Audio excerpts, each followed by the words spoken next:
السلام علیکم ورحمۃ اللہ وبرکاتہ۔ ریڈیو HRDF میں آپ کا استقبال ہے۔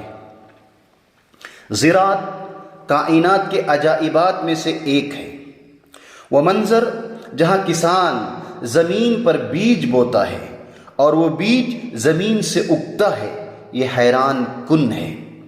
لیکن کیا کسان کے لیے ممکن ہے کہ وہ کسی بیج کو اگا سکے اور پیدا کر سکے؟ بالکل نہیں۔ اس کے پیچھے کون سی طاقت ہے؟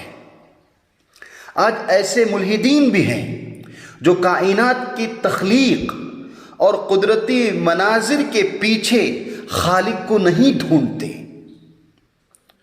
اور اس بات پر متفق ہیں کہ یہ سب کچھ فطرت کے محاورے ہیں۔ ملحدین کے لیے جو ہر چیز کے پیچھے سائنسی جہت تلاش کرتے ہیں، وہ ہاتھ اٹھانے کے سوا کچھ نہیں کر سکتے۔ اس سلسلے میں قرآن پاک میں اللہ تبارک و تعالیٰ نے ہم سے کچھ سوالات کرتا ہے، اور وہ سوالات یہ ہیں: افرأیتم ما تحرثون، کیا تم نے غور کیا اس چیز پر جو تم بوتے ہو؟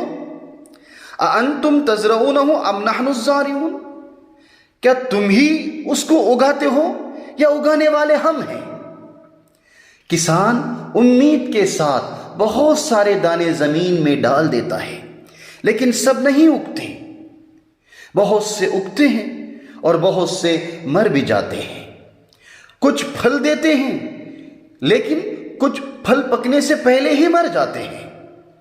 ہم یہ سب بہت زیادہ دیکھتے ہیں، لیکن فصل کو پہنچنے والا نقصان اور فصل کے نقصان سے کسان کو ہونے والا درد بہت تکلیف دہ ہوتا ہے۔ قرآن کریم میں اللہ تبارک و تعالیٰ نے ارشاد فرمایا: لو نشاء لجعلناہ حطاما فظلتم تفکہون، اگر ہم چاہیں تو اسے ریزہ ریزہ کر ڈالیں اور تم حیران کے ساتھ باتیں بناتے ہی رہ جاؤ۔ انا لمغرمون، کیا ہم پر تو تاوان ہی پڑ گیا۔ بل نحن محرومون، بلکہ ہم بالکل محروم ہی رہ گئے۔ موسم میں ایک چھوٹی سی تبدیلی بھی کسان کے ذہن و دل میں بڑی مایوسی پیدا کر سکتی ہے۔ کسان اپنی فصل کو بہت ہی محبت سے دیکھ بھال کرتا ہے۔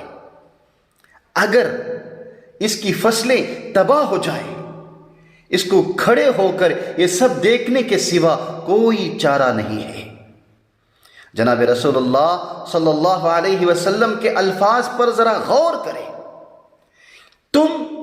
تم میں سے کوئی یہ نہ کہے کہ میں نے اگایا، اس کے بجائے یہ کہو میں نے تو صرف بویا ہے۔